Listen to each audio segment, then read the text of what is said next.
¿Cómo está la brother? Bien. Baiteco. Baisha. Maitei.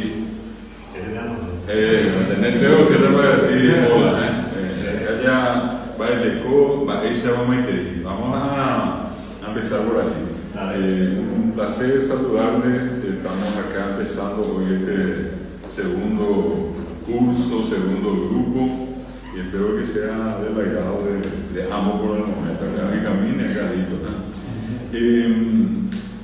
Hoy vamos a hacer una presentación. Vamos a ir viendo algunas cositas en guaraní, pero sobre todas las cosas yo acostumbro siempre a justificar el curso y la importancia del guaraní. Entonces, una pequeña referencia y después ya hablo de vocabulario.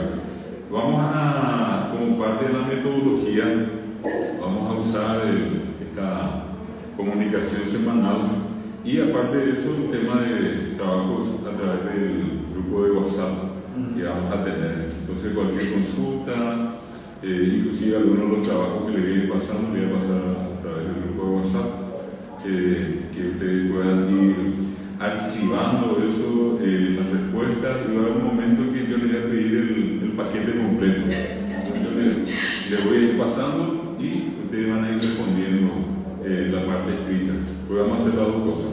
Vamos a hablar y vamos a escribir. Ñañi, esta es yajaíta. Ñañi, vamos a hablar y yajaí vamos a escribir. Jaí es escribir, ñeje hablar. Bueno,